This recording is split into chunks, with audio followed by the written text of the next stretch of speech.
When we fight, we win. And we will make America great again. Olá, sejam bem-vindos ao Burro Elefante, o novo podcast do Expresso e da Fundação Luso-Americana para o Desenvolvimento sobre política norte-americana. A começar hoje e até à semana das eleições de 5 de novembro, vamos estar consigo todas as semanas para discutir o estado da corrida do outro lado do Atlântico, que promete mudar as nossas vidas. Mas a atualidade será apenas o aperitivo, num podcast que terá todas as semanas um convidado para nos ajudar a discutir um tema estrutural que marca este ato eleitoral.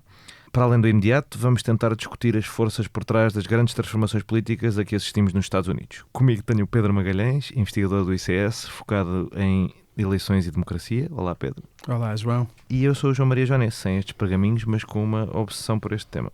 Como estamos no primeiro episódio, valia a pena, antes de tudo e de mais, explicarmos o nosso nome, para não haver confusões e andarem a escolher qual de nós é que merece ser associado ao burro e ao elefante. Podes começar. Mas também podem fazer isso. Podem. Pouca gente fez até agora. É verdade. É pena. Eu vou ficar sempre bem que são dois animais com os quais eu simpatizo bastante. Mas a história é a seguinte. A pessoa mais associada a isto é uma pessoa que é considerada o pai do cartunismo americano, o Thomas Nast. Thomas Nast era imigrante, nasceu na Baviera, foi com os pais muito cedo para os Estados Unidos, era péssimo aluno, mas era muito bom a desenhar. E tornou-se uma figura importante e muitas pessoas dizem muito influente até nos resultados das eleições. E o que é que ele fez? Não foi a primeira vez que o burro foi associado aos democratas. Essa história vem de umas eleições em 1826, salvo erro, com o Andrew Jackson, em que...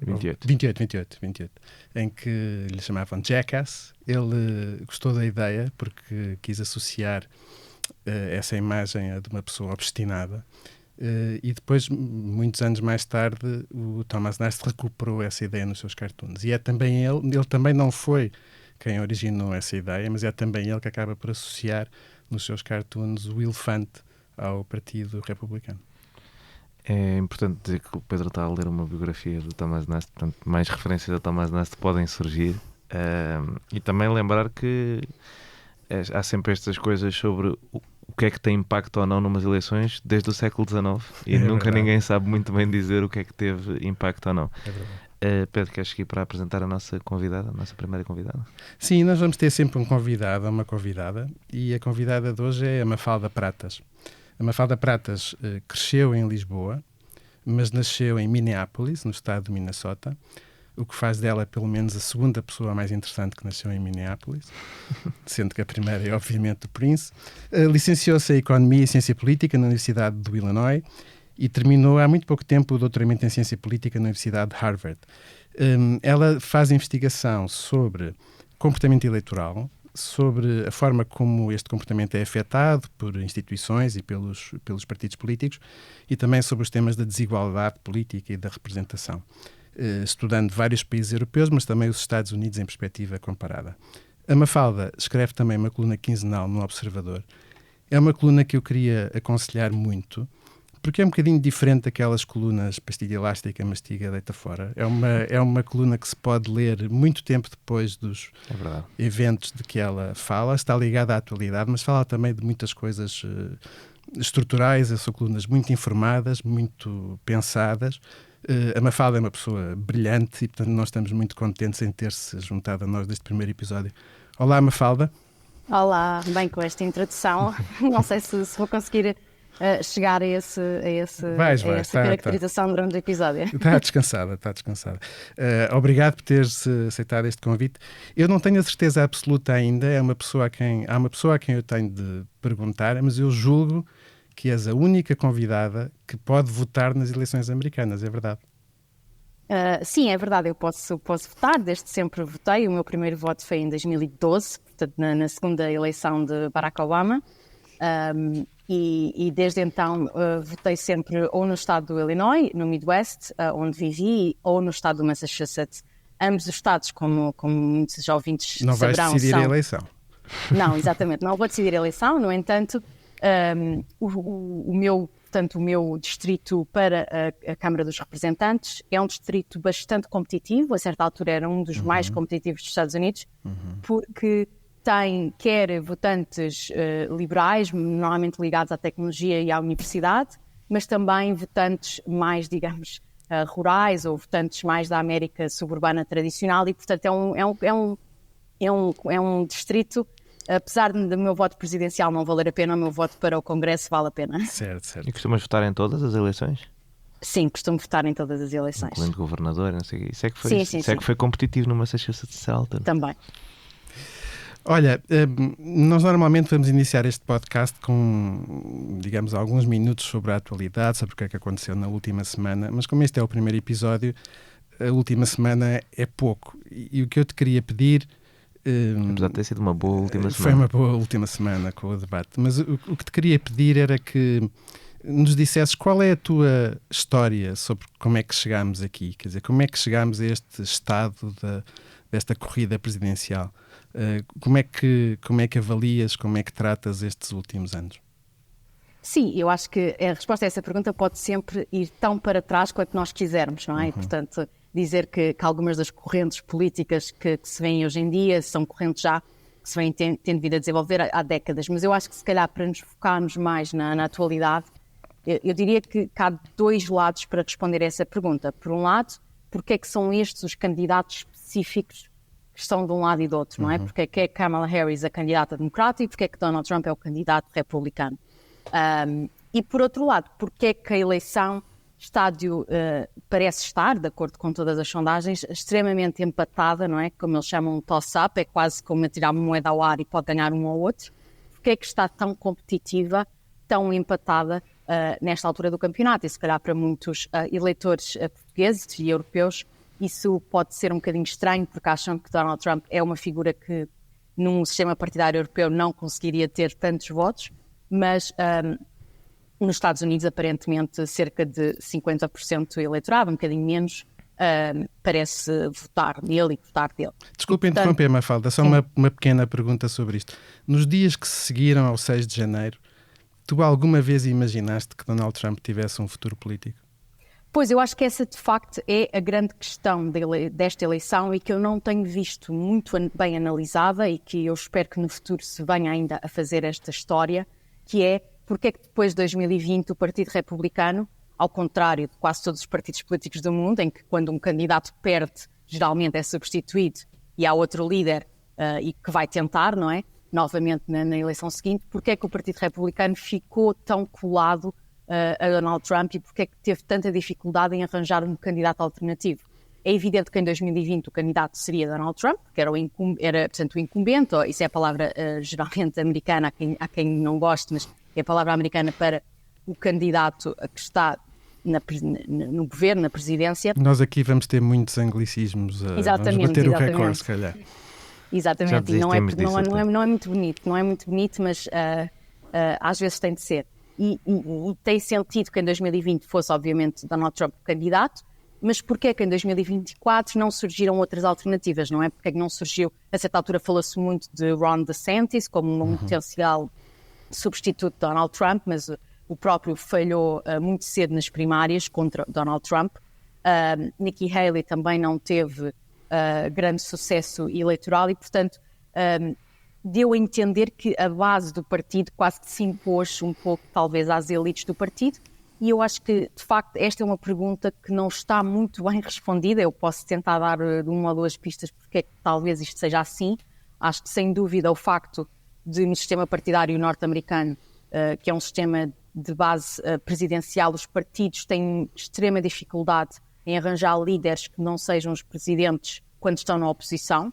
Há uma grande dificuldade em arranjar um líder para os 4 anos em que um partido está na oposição e, portanto, neste caso, como Donald Trump nunca concedeu a eleição, digamos assim, e houve toda esta discussão à volta dele dizer que nunca perdeu a eleição, digamos que o partido nunca quis ir para a frente. Mas, de facto, eu acho que isso é um grande puzzle, como nós chamamos, os académicos, de porque é que o partido não se coordenou à volta de um candidato alternativo, porque a verdade é que, geralmente, quando um candidato já perdeu, e também perdeu, é preciso dizer, nas eleições intermédias de 2022, os candidatos mais apoiados por Donald Trump foram os candidatos republicanos tiveram menos sucesso eleitoral nas intermédias, e, portanto, porque é que eles simplesmente não substituíram? Porque, em geral, um partido quer ganhar, não é? E, portanto, quer ter o resultado mais elevado possível. Mafalda, só acrescentando aí uma coisa, houve alguns candidatos apoiados por Donald Trump que seguiram a mesma estratégia, não é? Negar que tinham perdido as eleições, como, por exemplo, Carrie Lake no Arizona. E isso depois também impede que se siga em frente.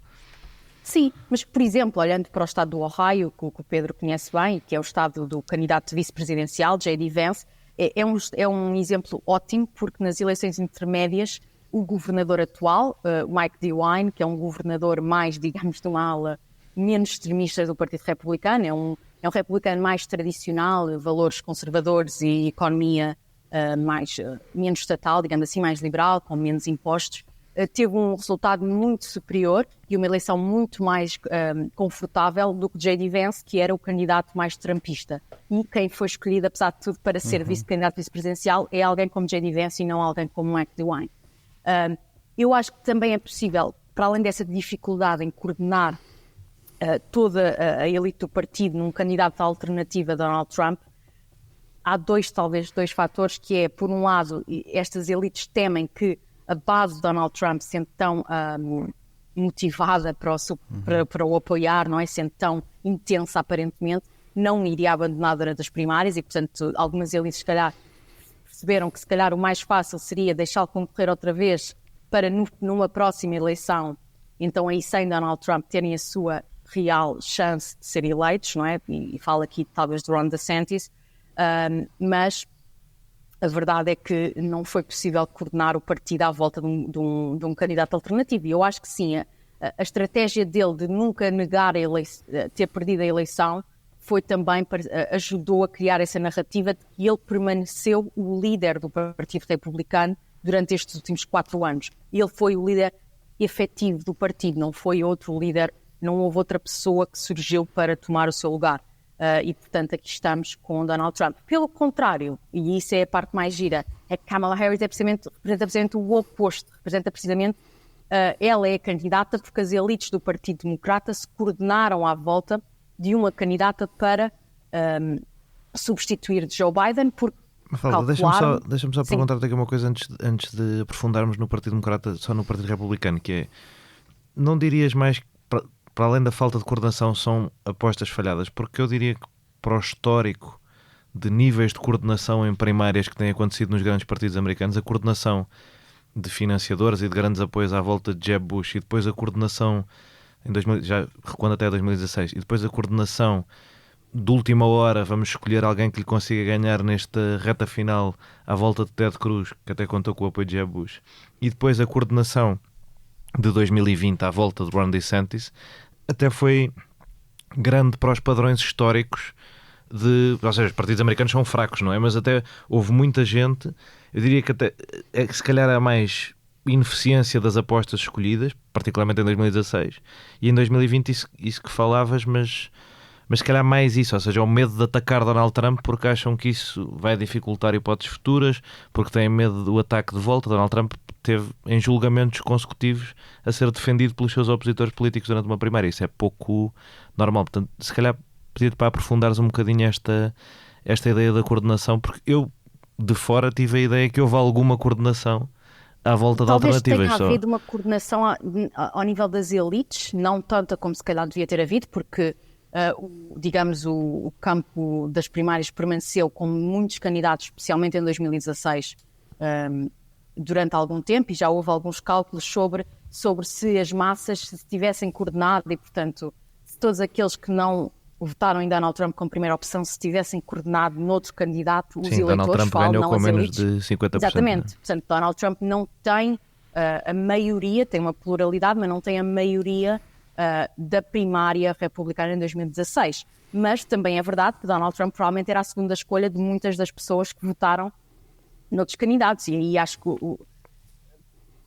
provavelmente gostaram da inovação, do carisma dele como candidato. Agora, em 2020, eu creio que não havia qualquer hipótese dele não ser o candidato. Ele era o presidente em funções, tinha de ser o candidato. Em 2024 é que, de facto, volta de novo esse puzzle e, de facto, eu acho que qualquer partido, por exemplo, o Partido Democrata, se o seu candidato estivesse em 4 processos judiciais, mesmo que sejam processos judiciais questionáveis, alguns que sejam politicamente motivados, podemos ter todas as políticas possíveis, mas, de facto, qualquer candidato que tenha 4 processos judiciais em curso em estados diferentes, provavelmente não iria conseguir sobreviver a uma nomeação. E quando o Ron DeSantis entra na corrida, entra já a perder, mas chegou a estar um bocadinho à frente de Donald Trump nas sondagens, e pelo menos empatado.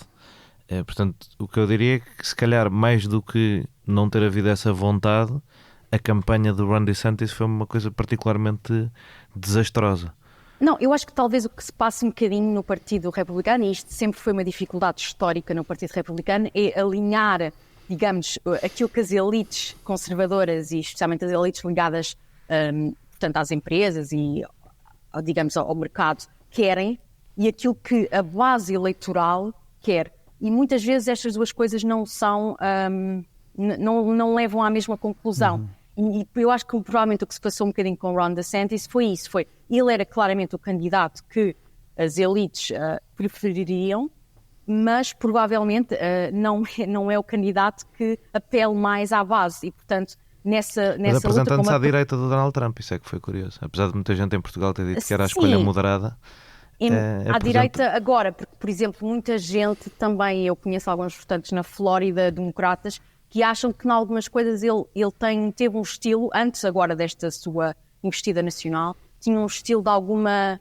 ele gostava de se apresentar como sendo uma pessoa com competência executiva e tecnocrata, certamente mais informado sobre as várias políticas públicas do que Donald Trump. E era um pouco isso que ele queria representar, era a ideologia de Donald Trump, ou a ideologia republicana clássica, com alguém... Exatamente, com alguém competente. Mas a verdade é que as bases eleitorais preferiram o próprio Donald Trump, mesmo que ache que nós todos o achemos incompetente. Preferiram o original à cópia, como na famosa frase. Mafalda, eu queria continuar esta discussão, mas de um outro ponto de vista, pensando agora no eleitorado como um todo. No fundo, a outra pergunta é como é que é possível que estas eleições sejam tão renhidas? E eu queria sondar a tua reação a uma ideia, enfim, é uma ideia banal, mas com a qual eu me sinto muito casado, porque já escrevi sobre ela e me interessa, que tem a ver com a economia. Uma das coisas que, não sei se a maior parte das pessoas terá noção, mas é que durante o mandato de Biden, os preços nos Estados Unidos aumentaram mais de 20%. E, aliás, as duas componentes que contaram mais para isso foram a alimentação e a habitação, o que, no fundo, torna as coisas ainda mais dramáticas. Isso significa que os salários reais nos Estados Unidos, ao longo da administração Biden, tiveram estagnados. Queria perguntar-te até que ponto é que o tema da economia, que é o tema que, em sucessivos estudos, mais aparece como o tema importante nesta eleição, é um tema que está a jogar contra os democratas, ou seja, que os fundamentals da eleição, como se diz na nossa disciplina, nesta eleição estavam contra e estão contra os democratas. Estás de acordo com isto? Completamente de acordo. Acho que, de longe, a razão pela qual Donald Trump ainda é muito competitivo e tem uma grande hipótese de ganhar é porque as pessoas comparam a economia dos 4 anos de Joe Biden com a economia dos 4 anos de Donald Trump, e obviamente fazem um parênteses na pandemia porque consideram que isso foi um estado de exceção. O que é engraçado, não é? Porque tu e eu sabemos bem que há muita coisa escrita sobre isto que diz que os eleitores são miúpes, que só ligam ao que se passa nos últimos meses, mas pelos vistos não é verdade. Sim, acho que neste caso o facto de portanto, Donald Trump também é um pouco original neste aspecto, é que geralmente não há um candidato tenha sido presidente há um mandato atrás, certo, não é? Certo. Portanto, geralmente as pessoas são miúpes em relação ao mandato atual, e acho que aí é relativamente seguro dizer que as pessoas provavelmente estão a pesar mais os últimos 2 anos do que os primeiros 2 anos da presidência Biden, mas estão a compará-los, mesmo que inconscientemente, mas muita gente não compara inconscientemente, compara conscientemente com os anos de Donald Trump, e como nós sabemos, os anos de Donald Trump foram anos de crescimento económico, não só nos Estados Unidos, em muitos países europeus, em Portugal também foram anos de uma inflação relativamente baixa, não é? Portanto, são considerados os anos com maior crescimento pós a grande recessão de 2008. Tirando claro o que último, já não é? tinha... Essa parte é que é curiosa. Há um estudo que mostra que a maioria dos americanos acha que Joe Biden era o presidente durante o ano civil de 2020, coisa que não aconteceu. Mas Joe Biden ficou tão associado à recuperação da pandemia que acabou por ficar associado à pandemia como um todo. Mas no último, na resposta à pandemia, na crise de desemprego, na crise de queda gigantesca do PIB, o presidente era Donald Trump. Sim, mas ainda temos que ver se de facto a reação à pandemia foi assim tão má nos Estados Unidos comparado com a Europa, por exemplo. Houve muitos apoios, digamos, houve muitos cheques enviados a muita gente. Estamos a falar eu própria recebi cerca de $4.000 em cheques. Portanto, estamos a falar de toda a gente que recebeu abaixo de um certo nível de rendimento, toda a gente recebeu estes cheques em 2020, isso na Europa não aconteceu. Claro que isso depois também há quem diga que foi uma das políticas expansionistas que levou à inflação, para além, obviamente, da questão das cadeias de produção em todo o mundo terem sido altamente afetadas com a pandemia e, obviamente, com a guerra. E também há a questão da usurpação desse tema pelo próprio Donald Trump, não é? Esses cheques não aconteceriam, claro, e não aconteceriam com a mesma generosidade se a maioria na House não fosse dos democratas, que acabaram por insistir um bocadinho mais nisso. Houve 1 ou 2 cheques aí já durante o tempo de Joe Biden. É verdade, assim, ainda ia acrescentar isso, que metade dos cheques...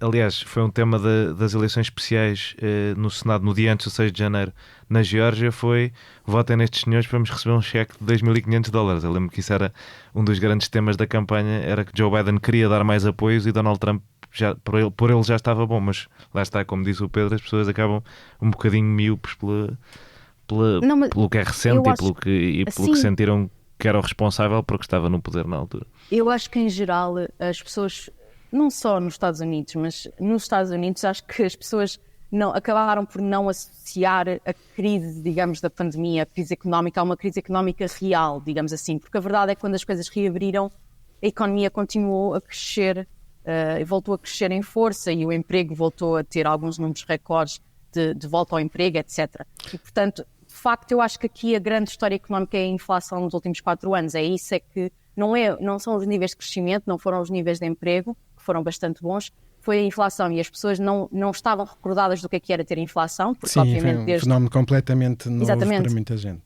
Desde 2008 que os níveis de inflação tinham sido muito baixos e as pessoas, mesmo tendo os seus salários a aumentar, e houve aumentos de salários nominais, consideram que a inflação foi uma coisa muito má, digamos, e foi uma coisa que disrompeu muito os seus custos de vida, e acabam por compará-lo indiretamente com o período 2017, 2018, 2019, em que houve também crescimento económico, mas com uma inflação mais baixa. E claro, Donald Trump era o presidente nessa altura, também passou baixas de impostos nessa altura, baixas de impostos para muita gente de classe média e média alta, portanto, essas pessoas todas associam Donald Trump como ele pode ser um bocadinho maluco, pode dizer coisas um bocadinho malucas, mas a verdade é que não foi assim tão dramático do ponto de vista económico e para a minha vida diária de todos os dias. Isso, claro, é o que eu acho que muita gente, especialmente os eleitores mais independentes, os eleitores que estão entre os partidos,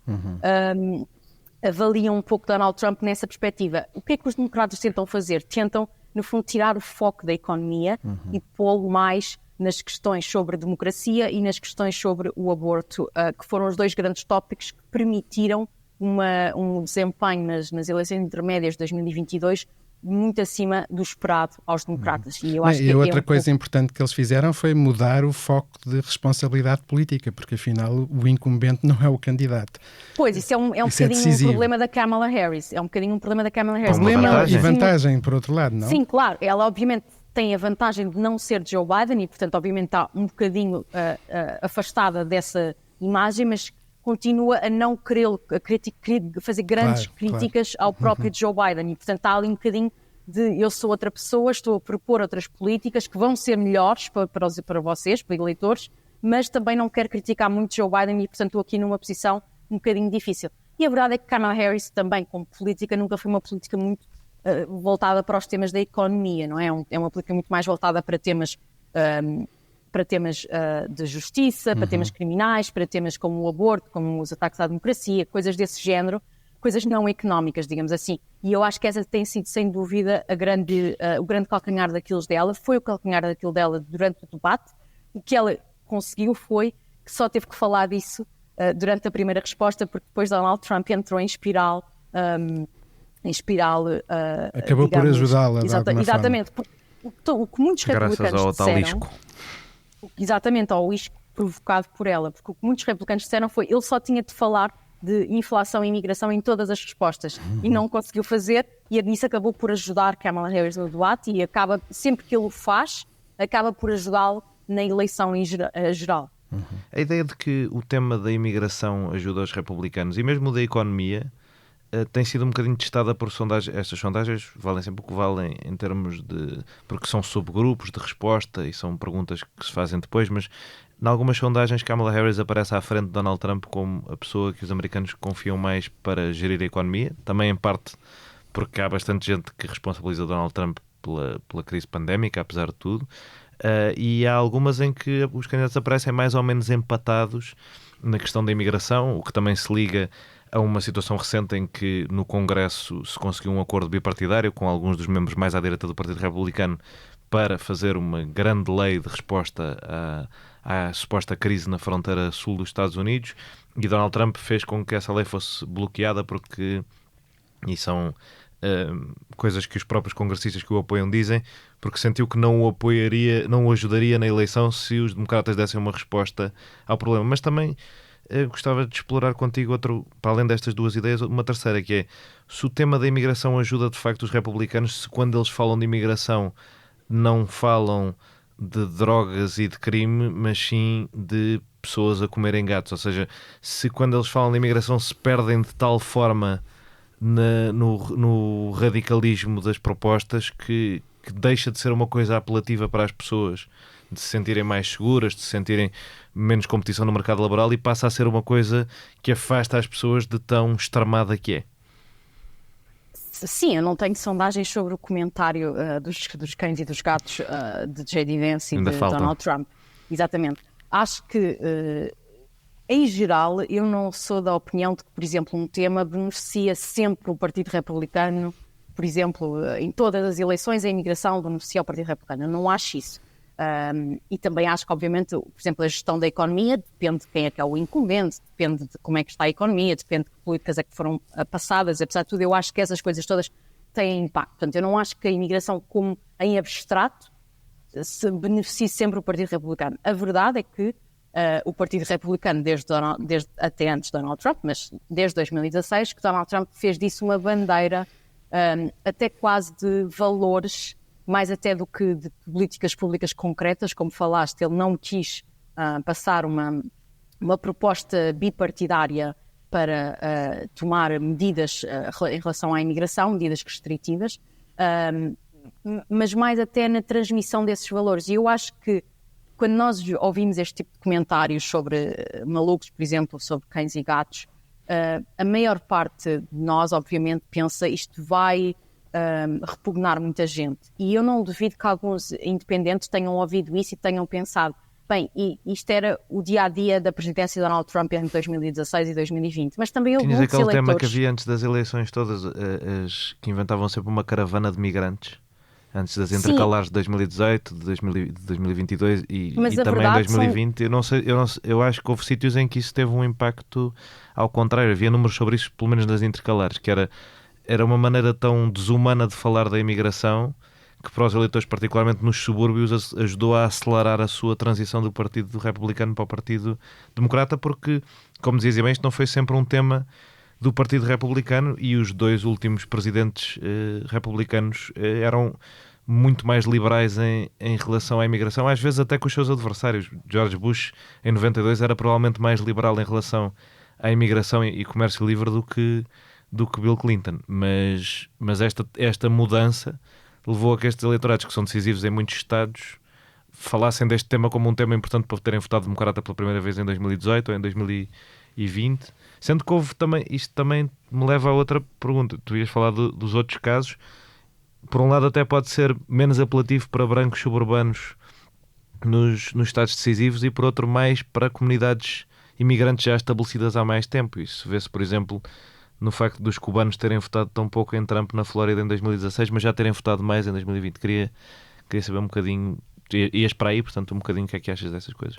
Não, eu acho que é assim. Eu acho que os independentes puros, digamos assim, aquelas pessoas que são realmente moderadas e que não têm uma grande ligação partidária a nenhum candidato, que apesar do que nós ouvimos constantemente, eu tenho a certeza que vamos falar disso daqui a pouco, sobre a questão da polarização, esse grupo de pessoas continua a existir e, mais importante, continua a ser grupo decisivo. É isso que os estudos mais recentes mostram, que essas pessoas são um grupo decisivo para decidir eleições. E eu acho que aqui há, de facto, uma balança, e a verdade é que a eleição de Estado tão reunida também mostra isso, que é, por um lado, essas pessoas não gostam deste lado mais rude, mais, digamos, rude de Donald Trump ou de J.D. Vance, mas, por outro lado, consideram que eles são mais credíveis a falar de restrições à imigração do que os democratas. E a verdade é que os democratas viraram à direita na imigração, em relação, por exemplo, aos anos Obama. Em relação à primária de 2020, particularmente, em que quase todos os candidatos diziam que eram a favor da descriminalização da imigração ilegal, incluindo Kamala Harris. Sem dúvida. Neste momento, Kamala Harris está a tentar posicionar-se muito mais para a direita, no sentido de restringir a imigração, do que outros candidatos, e mesmo durante a era Obama, etc. O que se falava sempre nessa altura era sobre fazer grandes reformas da imigração, legalizar os imigrantes já dentro do país. E agora, se nós vimos o que ela disse no debate, ela disse: eu tenho uma grande história de lutar contra gangues transnacionais de tráfico humano, tráfico de armas, tráfico de drogas. Portanto, já sem dúvida a mensagem da convenção também, sim. Exatamente, houve uma viragem nesse tópico à direita, e os independentes estão um bocadinho, se calhar, entre será que estas pessoas que parecem ser mais racionais, mais moderadas, neste caso Kamala Harris, é que suficientemente credível na imigração, ou será que Donald Trump, dizendo coisas que eu não gosto, dizendo coisas rudes, é mais credível para fazer uma restrição mais na imigração? E depois, claro, eu gosto de sempre dizer esta frase, é uma frase que se tornou um bocadinho clichê, em Portugal talvez não se use muito, mas foi uma frase que se tornou clichê em 2016, porque um jornalista utilizou-a, mas eu acho que continuo a achar muito importante, que foi o seguinte, que foi os jornalistas e os mídia e os académicos e nós todos ouvimos Donald Trump em 2016 e continuamos a ouvi-lo em 2024 de forma literal, e ele disse até de forma não séria, mas muitos apoiantes ouvem de forma não literal, mas dão-lhe seriedade, isto é, quando ouvem estas coisas de cães e gatos, o que eles pensam não é, de facto, ele vai resolver um problema de pessoas a comer cães e gatos. O que eles estão a pensar é, esta pessoa tem valores de restrição de imigração e está disposto a dizer o que seja necessário contra o sistema, contra os poderes instalados, para levar avante as suas ideias sobre imigração. Ele dá importância, dá saliência, como também se diz na nossa linguagem, dá saliência a um tema que as pessoas dão saliência, mesmo que o conteúdo não seja exatamente aquele com que as pessoas se identificam. Eu queria... Sim, diz. Não, eu ia só dizer que isso liga precisamente às outras duas razões pelas quais é tão competitiva. Não era só a economia, era também porque há muitos eleitores, digamos, ideológicos, conservadores, que não se reconhecendo em Donald Trump no seu estilo de fazer política, votam nele de qualquer forma, votam nele sabendo que ele é um candidato não ideal, porque ainda assim acham que as suas posições políticas públicas, por exemplo, o que fez em relação à nomeação de juízes conservadores para o Supremo Tribunal, vale a pena ouvir estas coisas mais malucas, que segundo eles não têm grande impacto, se isso nos der coisas mais concretas que nós estamos realmente à procura no que toca a políticas públicas, nomeadamente baixar impostos, restringir a imigração, os juízes mais conservadores do ponto de vista cultural, etc. E depois, finalmente, só quero dar aqui um parênteses, a questão das instituições da eleição para presidente, porque se a eleição fosse por voto popular, estes dois candidatos não estavam empatados, não é? É muito interessante ver as casas de apostas, em que, nestas casas de apostas, que valem o que valem, obviamente, se nós virmos em quase todas... Mafalda, só resistimos 34 minutos sem alguém falar de casas de apostas. Não, mas as casas de apostas não são... Eu não gosto muito, de facto, das casas de apostas, mas acho que mostram uma coisa engraçada, que foi exatamente as mesmas pessoas, que não são representativas, mas as mesmas pessoas apostam que a eleição está 50-50 entre Donald Trump e Kamala Harris, mas se nós formos ver a pergunta quem é que é mais provável de ganhar o voto popular, Kamala Harris tem mais de 75% das apostas. E, portanto, eu acho interessante como já toda a gente assumiu e considera normal que o vencedor do voto popular não seja o vencedor da eleição. Toda a gente, menos o Nate Cohn do New York Times, não é? Toda a gente acha que o Donald Trump não vai ganhar o voto popular, menos o New York Times. Sim, é possível, não é impossível que ganhe, mas é muito difícil. E a verdade é que as instituições... ao braço esquerdo, acho eu. As instituições da eleição têm uma grande importância até na seleção do tipo de candidatos, porque se os republicanos tivessem que, de facto, apelar a um eleitorado nacional para ganhar o voto popular, muito provavelmente tinham que ter um candidato mais moderado. É isso que todos os modelos de ciência política, digamos assim, nos diriam. Fica o aperitivo para o nosso episódio sobre o colégio eleitoral. Exatamente. Mas o Pedro agora vai lançar o tema do nosso episódio.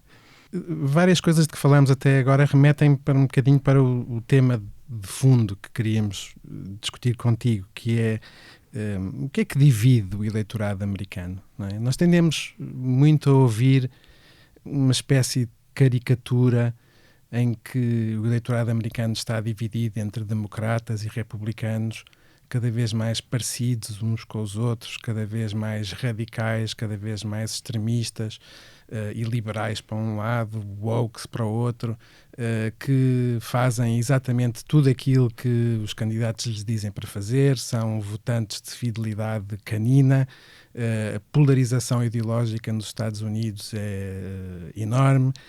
Até que ponto é que tu reconheces algum interesse nesta caricatura? Obviamente que é uma caricatura e por isso mesmo não corresponde exatamente à realidade. Mas até que ponto é que tu vês, olhando, e agora se calhar, como disseste no início, olhando para as correntes mais de fundo das últimas décadas nos Estados Unidos, até que ponto é que reconheces utilidade a esta caricatura? Bem, eu acho que, sem dúvida, que houve uma polarização das elites partidárias e das elites no Congresso e das elites presidenciais em ambos os partidos. É isso que mostram os dados, como bem sabes, e de facto essa polarização das elites ocorreu especialmente quando comparamos com o período entre 1945 e 1950 e a década de 70 e início da década de 80. Foi, no fundo, um período de uma sociedade muito pouco polarizada, quer ao nível de elites, quer ao nível do eleitorado. A grande questão é que eu acho que muitas vezes nós focamos demasiado na polarização das elites e imputamos essa polarização às massas sem que isso seja necessariamente aquilo que ocorre. Sem dúvida que há pessoas em ambos os lados que são muito interessadas em política e que têm visões muito aguerridas, muito intensas e mais extremistas do que a população em geral. Mas aquilo que os estudos mais recentes nos mostram e que mais, digamos, melhores dados nos mostram é que a maioria do eleitorado que se consegue definir, a maioria do eleitorado, no fundo até, a maioria do eleitorado é ou moderado, isto é, mais moderado que as elites, ou tem uma combinação de preferências em assuntos que não coincide necessariamente com os partidos. Por exemplo, é de esquerda quanto ao aborto e de direita quanto aos impostos, por exemplo. E, portanto, estas pessoas, quer as pessoas cujas preferências não encaixam totalmente em nenhum partido, quer as pessoas que são independentes e mais moderadas, e até as pessoas que têm alguma simpatia por um partido, mas que são moderadas e têm alguma ambivalência quando esse partido tem alguma falha, essas pessoas podem nos parecer muito poucas porque essas pessoas têm, de facto, muito pouca voz, digamos assim, porque são as pessoas mais, digamos, normais do dia-a-dia. Menos politizadas, menos Exatamente. Envolvidas. Há um livro há um livro recente chamado The Other Divide que de facto, dos dois cientistas políticos americanos, que mostra isso, que é, todos nós estamos a falar na divisão da polarização, mas essa divisão é uma divisão de uma minoria, porque há 2/3 do eleitorado que ou não quer saber de todo de política, ou quer saber um pouco, mas quer saber ocasionalmente, e essas pessoas são as pessoas de facto independentes, moderadas ou, como nós chamamos, conversianas, isto é, não têm as preferências de acordo com os partidos que estão no boletim. Agora, o que é que acontece? É que estas pessoas, mesmo sendo menos do que eram há uns anos, e eu acho que há alguma evidência que, apesar de tudo, se compararmos este grupo de eleitores, este grupo é menor hoje em dia em tamanho, em dimensão do que era talvez há 40 anos, a verdade é que estas pessoas, no que toca a definir eleições, são as pessoas mais importantes para definir eleições. São as pessoas que, de facto, a sua direção de voto é captar este eleitorado, mesmo que seja 10 a 20% do eleitorado, que flutua e que vota sempre. Estas pessoas são as pessoas mais importantes de captar. E são estas pessoas, porquê? Porque estas pessoas, o voto delas é o voto que flutua, as outras votam sempre da mesma maneira e, portanto, estas pessoas é que vão, e tendo em conta, por exemplo, a economia, votar num partido ou votar noutro, enquanto nós, se calhar, ou pessoas que são muito a favor de um partido ou do outro, votam sempre, mesmo que a economia esteja má, votam sempre no seu partido. E, portanto, as pessoas flutuantes, que muitas vezes não são as que são ouvidas na praça pública, continuam a ser muito importantes. E a conversão de eleitores, há muito também essa ideia de que só vale a pena... Esta ideia tornou-se tão banal, tão clichê, que acho que já exagerámos um bocadinho no lado oposto, que é toda a gente aprendeu a dizer que o que interessa nos Estados Unidos e até noutros países europeus é a mobilização da nossa base eleitoral e não a conversão. O que interessa é que estas pessoas participem ou fiquem em casa.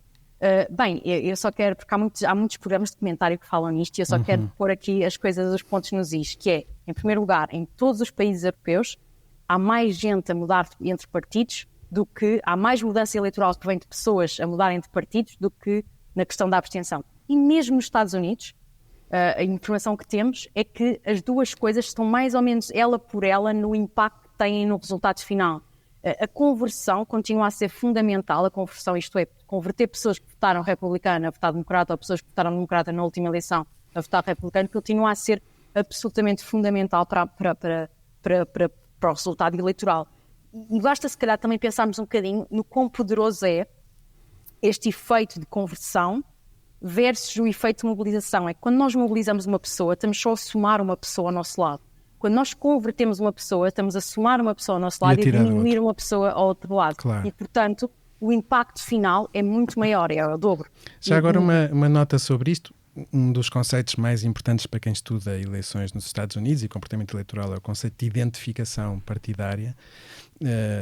Isto é medido em inquéritos, pergunta-se às pessoas se são republicanos ou democratas, e depois há uns que dizem que não são nem uma coisa nem outra, mas depois, quando nós os esprememos um bocadinho e perguntamos se inclinam mais para um partido ou para outro, acabamos com um conjunto de pessoas bastante grande que se identifica com um partido e que, enfim, de alguma maneira essa identificação dá estabilidade ao seu comportamento, ajuda a prever uma série de coisas sobre as suas opiniões sobre o seu comportamento. Mas uma coisa interessante é que, mesmo sendo verdade que há uma percentagem enorme de pessoas nos Estados Unidos que se identifica com um partido, há cerca de, isto olhando para o General Social Survey, 20%, 1 em cada 5 eleitores, de facto não podemos espremer o que quisermos e eles não vão indicar nenhum partido. E depois, quando vamos olhar para como é que eles se comportam eleitoralmente, por exemplo, em 2020, Biden ganhou entre os independentes com uma margem de 58% contra 36%.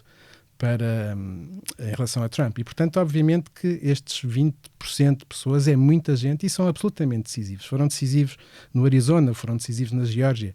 E isto é antes de pensar na ideia de conversão. São mesmo pessoas que não têm... Exatamente. Que não se mobilizam muito, que não têm uma imagem clara, nem uma identificação clara com o partido, mas acabam por ser, portanto, a ideia de que estes são dois blocos inamovíveis que vivem em bolhas, acaba por não aderir muito à realidade. No mínimo é exagerado, não é? Eu acho que é mais isso. Os partidos estão obviamente focados em conversão. Tu falavas do Arizona e o Arizona lembra-nos um ótimo exemplo, que é o esforço que os democratas têm feito desde a morte de John McCain para abraçar o legado de John McCain e, portanto, converter uma data de eleitores republicanos num Estado anteriormente solidamente republicano e que têm convertido com sucesso em eleitores democratas. Agora,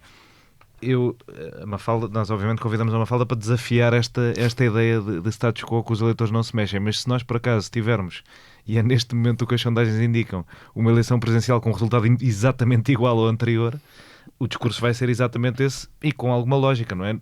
Pouco mudou, as condições em que é disputada a eleição em 2020 e em 2024 são completamente diferentes, tirando o candidato de um dos lados, mas mesmo o facto de ser incumbente ou não, e pouco muda na intenção de voto das pessoas. E é verdade que nós vemos, durante a presidência de Trump, houve uma série de posições que os democratas não tinham muito solidamente, por exemplo, a posição de apoio a uma amnistia aos imigrantes ilegais que já vivem nos Estados Unidos.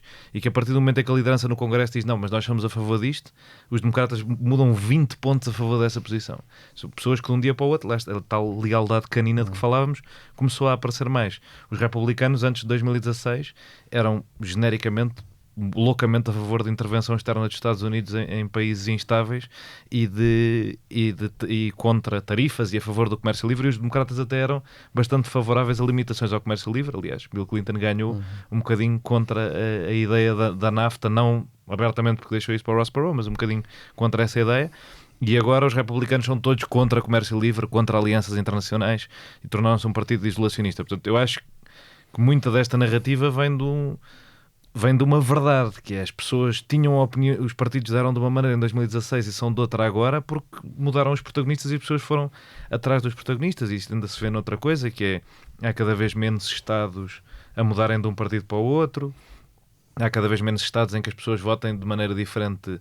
A Mafalda falou do caso do Ohio, da margem no Ohio em relação a um ou outro, e a margem, obviamente, para cientistas políticos conta muito para avisarmos, para se avisar, olha, mas este ganhou por mais 20 é porque há aqui 20% de pessoas convertíveis para o Partido Republicano. Mas o eleitor médio vai ver, no Ohio ganham republicanos, ganhou o J.D. Vance e ganhou o Mike DeWine, portanto ganham republicanos. E há uma redução, de facto, dessa separação. As pessoas recebem vários boletins, há cada vez menos casos em que candidatos ao Senado ganhem estados em que o candidato do partido oposto ganhou. Isso vai-se ver nesta eleição outra vez e visto em muitas outras. A redução do eleitor móvel é um fenómeno real lá. E eu, para lançar também um bocadinho para a nossa conversa sobre este tema, queria falar de uma ideia que eu já li várias vezes, que é como o sistema partidário dos Estados Unidos deixou de funcionar como uma espécie de dois bipartidarismos internos, em que a direita e a esquerda de cada partido, mais no Partido Republicano que no Democrata isto já ainda existe um bocadinho, mas também menos, em que a direita e a esquerda de cada partido podiam caber perfeitamente na direita e na esquerda do outro partido. E, portanto, havia um diálogo interno muito forte. E depois chegavas à eleição e os liberais que fossem derrotados num partido votavam nos liberais do outro, e os conservadores derrotados num partido votavam no outro. Havia muito movimento. E isso substituiu-se na era da televisão, na era do ciclo noticioso de 24 horas, por dois partidos nacionais com uma série, eles chamam-lhes litmus tests, testes de pureza ideológica, em que os partidos são uma espécie de dois monolitos. Todos os liberais do Partido Republicano foram para dentro do Partido Democrata, todos os conservadores do Partido Democrata foram para dentro do Partido Republicano. Ainda existem, mas são residuais nos dois casos. E, portanto, esse bipartidarismo vai sempre significar eleições divididas, porque se um defende que o céu é azul, o outro vai defender que o céu é encarnado e vice-versa. Eu queria ouvir a Mafalda sobre isto, mas só uma nota. Isto é um bocadinho como o copo meio cheio e o copo meio vazio, não é? As duas coisas são verdade. Sim. E tudo depende do ângulo em que olhamos para o copo. Não há dúvida que, e a Mafalda começou mesmo por dizer isso, a polarização aumentou, a fidelidade partidária terá aumentado, portanto, especialmente nas elites, já vamos falar um bocadinho sobre isso, e tudo isso é verdade. E ao mesmo tempo também, isto até corresponde um bocadinho aos ciclos, até na literatura da ciência política. Muita gente a explicar porque é que partisanship is a hell of a drug, não é? Há um caso que eu dou sempre nas aulas, que é uma pergunta que se fez no fim do primeiro mandato de Obama, em que se perguntava se o desemprego tinha aumentado ou diminuído, e os democratas achavam que tinha diminuído, e por acaso com razão, e a esmagadora maioria dos republicanos achava que tinha aumentado. Sim. Portanto, a identidade partidária molda a visão da realidade. Mesmo para acharem agora que há uma recessão ou não, quando Exatamente. Não há. Não? Mas depois, ao mesmo tempo, também temos muitos sinais, não sei se este é o lado do copo meio cheio ou do copo meio vazio, não interessa, é o outro lado. Temos muitos sinais de que há mais moderados do que se pensa, há menos polarização do que se pensa. Há um paper muito giro do James Druckmann no Journal of Politics, em que ele faz, no fundo, em que eles mostram que quando se pergunta a republicanos e a democratas o que é que pensam das pessoas do outro partido e o que é que eles têm em mente, o que eles têm em mente é uma pessoa que praticamente não existe. Ou seja, é uma pessoa altamente mobilizada, altamente radical, altamente extremista. E quando se... Estes inquéritos são sempre espetaculares. E quando se expõe estas pessoas, no fundo, à categoria modal do que é o adversário, não é? O que é que pensa, as suas atitudes mudam completamente. Deixam de ser os republicanos achavam que 50% dos democratas eram afro-americanos, por exemplo, em média. Portanto, a sua posição passa de hostilidade para uma certa indiferença. Mas, Mafalda, estamos a falar há muito. O que é que pensas sobre isto? Sim, eu queria só também dizer 2 ou 3 coisas. A primeira é claro que, e isso foi o que eu comecei por dizer, que os eleitores partidários tornaram-se um grupo mais homogéneo em relação àquilo que eram. E aqui muito importante, eu diria até mais do que a questão do ciclo noticioso ou de partidos nacionalizados, foi de facto a questão mais importante do século XX nos Estados Unidos, que foi o realinhamento do Sul, não é? Portanto, foi a questão racial.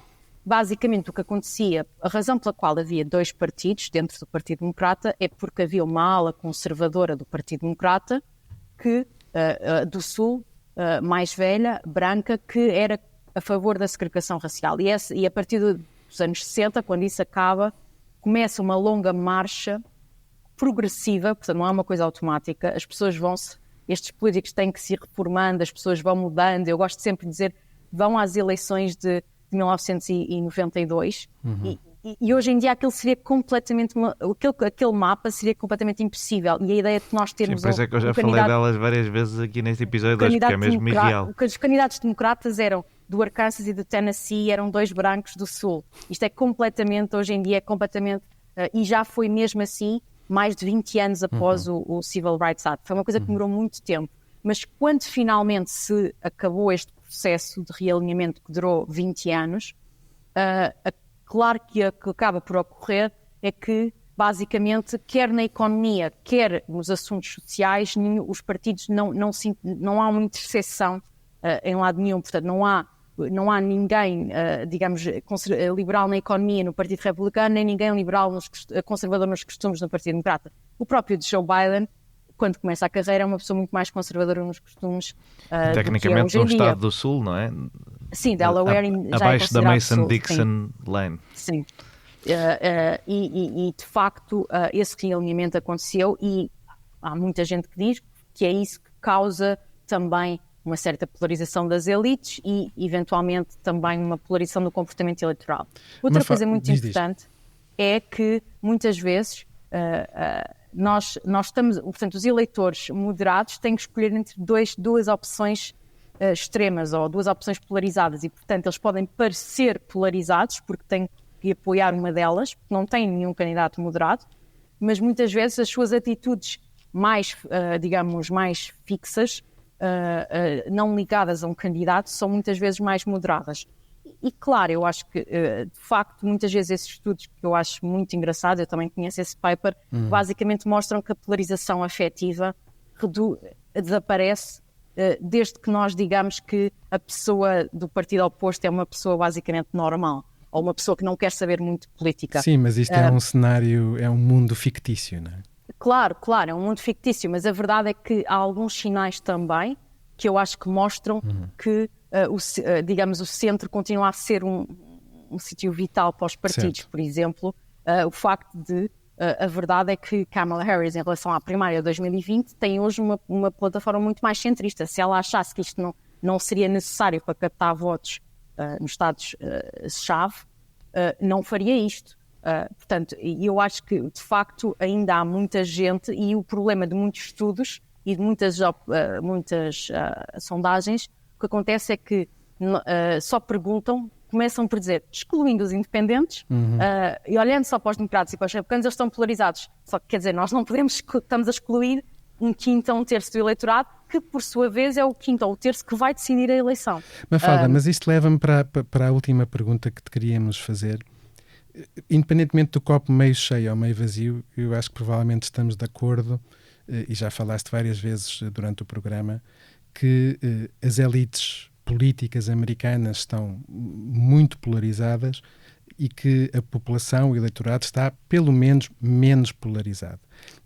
E essa é a minha pergunta, pela lógica de que num sistema democrático, em princípio, as elites políticas deverão ser responsivas em relação àquilo que as pessoas querem. O que é que explica esta discrepância entre o extremismo das elites políticas americanas, talvez, diria eu, mais de um lado do que do outro, mas não sei se vamos entrar nessa discussão, mas esse extremismo existe, essa polarização existe, polarização assimétrica, e a permanente, apesar de tudo, a sobrevivência de uma moderação eleitoral. Como é que esta discrepância se explica, na tua opinião? Sim, eu acho que isso é uma falha, sem dúvida, do sistema eleitoral, e é uma falha, digamos, da ciência que tenta responder a essa pergunta.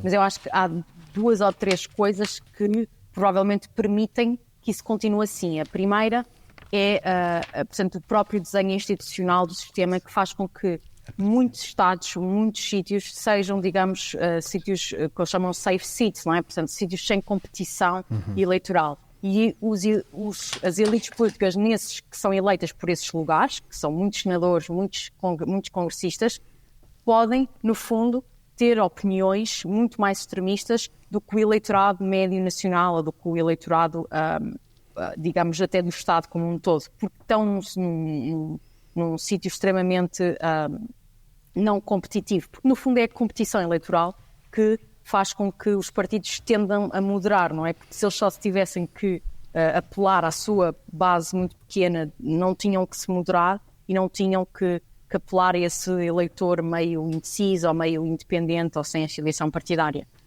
Nos Estados, e isso também é engraçado, é olhar para os Estados, que são os Estados competitivos, não é? Se nós olharmos para os Estados competitivos, a verdade é que, em geral, nesses Estados, quem ganha são pessoas muito mais centristas do que a plataforma nacional. Há algumas exceções, sem dúvida, mas se nós olharmos para quem ganhou como governador da Pensilvânia, alguém como o Josh Shapiro é muito mais ao centro em muitas políticas. No entanto, se tivesse ganho o nomeado republicano, era uma espécie de neonazi.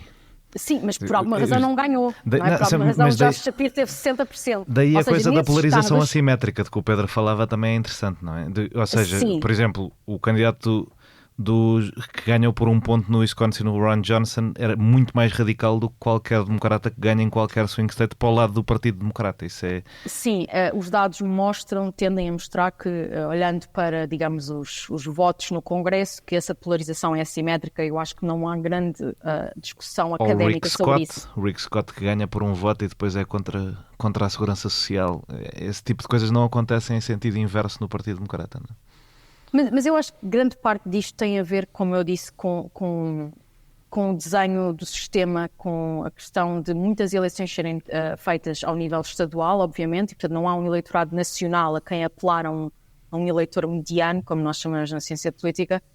O eleitorado está muito dividido por estados e em muitos destes estados não é competitivo. E depois, claro, há aquilo que falas, que eu acho que revela um pouco também outra coisa, que é o candidato tem que, no fundo, equilibrar esse apelo ao eleitorado da eleição geral, ao eleitorado popular, mas também tem que equilibrar, ter um apoio não só nas primárias, mas também um apoio da base de financiamento, um apoio do próprio partido como organização. Também nacionaliza a coisa, sim.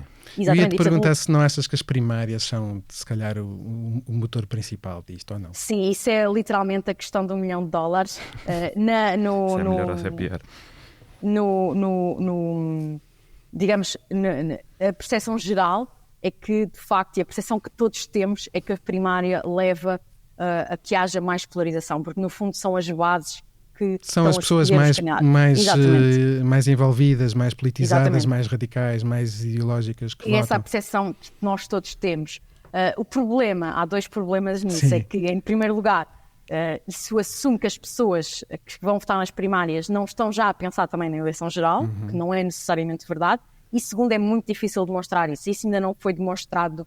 Ou seja, neste momento há quase estudos para os 2 lados e ainda não está demonstrado que as primárias mudaram nesse aspecto dessa forma tão direta. O problema é que é muito difícil de avaliar isso, e a maior parte dos cientistas políticos pensam que... Porquê? Porque as primárias foram introduzidas quase todas ao mesmo tempo naquela época pós-McGovern-Fraser, pós-68, e estas primárias nacionais, estas primárias estaduais para selecionar candidatos, e ser, de facto, a convenção deixar de ter um papel à parte das primárias, apesar de agora isto no Partido Democrata ter talvez mudado um bocadinho, talvez seja uma esperança de que algo venha a mudar, mas quase todos os cientistas políticos consideram que a competição democrática deve-se fazer entre partidos e não dentro dos partidos, isto é, que as primárias acabam por disromper demasiado a capacidade de um partido de se coordenar, pensar numa eleição geral como um todo e de ser eficiente a pensar nesse eleitor da eleição geral, e que torna muito difícil, a partir do momento em que temos 10 candidatos numa primária e quem vota nas primárias são as pessoas de base, torna muito difícil de coordenar e torna muito difícil que não sejam pessoas muito interessadas em política e muito extremistas a votar nessas eleições gerais, nessas eleições primárias. Ainda seria outro tema para nós explorarmos, tal como ainda ficou aí quando falaste do realinhamento do Sul, fiquei a pensar no realinhamento do Norte como consequência disso.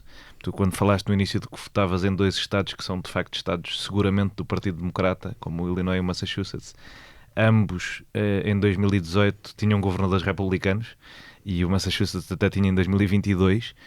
Não é? Portanto, Mas esses republicanos são muito diferentes. Sim, os republicanos do Massachusetts são de facto esses republicanos moderados, que não existem ao nível nacional. É isso mesmo, é o restício do realinhamento que também faz com que o Partido Republicano, tendo se tornado o Partido do Sul, deixou órfãos os seus eleitores do Norte. Ainda tem algumas pessoas que elegem a nível estadual, mas a nível federal já não, e isto vai diminuindo progressivamente, mas isso ainda seria outra discussão e nós já nos estamos a esticar loucamente com o nosso tempo. Bem, é um quiz, são 3 perguntas que vamos, ao longo dos próximos episódios, fazer perguntas diferentes. Obviamente, no fim do podcast, é o momento em que, por exemplo, eu hoje vou fazer de conta que sei estas coisas de cor e, portanto, vou perguntar, quer à convidada, quer ao João, vou fazer 3 perguntas. Vamos ver quem é que acerta. É pena não temos um botãozinho, como a Mafalda não está cá, não temos um botãozinho. Exatamente. Então, a primeira pergunta. Esta pergunta é baseada nos dados do American National Election Study, portanto, que é um inquérito que se faz depois de cada eleição.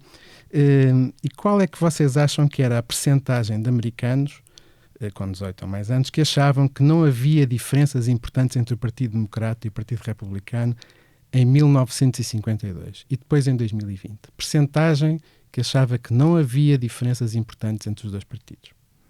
Mafalda, queres ir primeiro? Sim, portanto, em 52 eu diria que mais de 50% diriam que não há diferenças significativas. Em 2020 eu diria que ainda serão uns 20%. Eu estou mais pessimista nos 2,52. Os republicanos candidataram um democrata, não é? Candidataram o Eisenhower, que antes tinha sido, pelo menos, simpatizante. Portanto, eu diria 40% em 52 e 5% em 2020. Então tiveram bastante próximo. Em 52, 41%, tiveste aqui particularmente próximo, 41% dos inquiridos dizia que não havia diferenças importantes. Em 2020, 10%. Ok.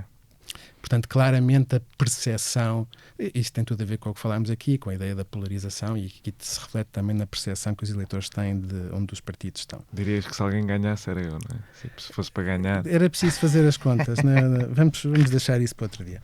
A segunda pergunta, bastante diferente. Em que ano é que pela primeira vez uma mulher procurou ser presidente dos Estados Unidos? E eu queria clarificar o que quer dizer com esta pergunta. Estou a contar quer com mulheres candidatas, quer com mulheres que procuraram a nomeação. Portanto, quem se candidatou a primárias, no fundo. Exatamente. Em que ano? Eu sei. Tu sabes. Sei. Desculpa. Sabes, Mafalda? Eu diria que nos anos 60, 58, 60, porque eu sei que houve uma candidata negra que se candidatou nas primárias estás democratas. A pensar bem? É representante Chris Holm. E é 72. Não é? Em 72? 72. De que século? 1972. Não, foi em 1872. Essa não vale. Porque tinha menos de 35 anos, é por isso? Claro. Mas toda a gente... Essa não foi mesmo candidata. A primeira candidata de sempre, no sentido de ser aceito por um tribunal como candidata, foi a Chris Holm em 72. Eu contei com a Victoria Woodhull. Pronto. Em 1872. Foi candidata do partido do Equal Rights Party. Aliás, eu não sabia isto, o running mate dela foi Frederick Douglass. E pronto, obviamente que não foi bem sucedida. Mas já agora, não é a pergunta, mas eu vou fazer de conta que sabia, não vou fazer. Não fazia Mafalda também sabia a resposta certa, é importante dizer isto, que não era essa. Houve 24 mulheres que procuraram ser presidentes dos Estados Unidos. 24? Não fazia ideia. Muitas delas por partidos que não foram o democrata e republicano, e obviamente mais recentemente muitas que procuraram a nomeação. Então, a última pergunta... 10 na primeira democrata de 2020, não é? Para aí metade. Sim, e se contarmos com a de Jill Stein também... Sim, estou a contar. E uma de cada vez ainda conta mais. Terceira pergunta. Qual é o estado em que os democratas têm ganho a mais eleições consecutivas? Primeira, Mafalda. Essa tenho que saber porque faz parte da minha biografia ao Minnesota, porque acho que foi o único estado que nunca votou no Ronald Reagan. É verdade. Não votou na primeira eleição. Porque o candidato democrata era do Minnesota.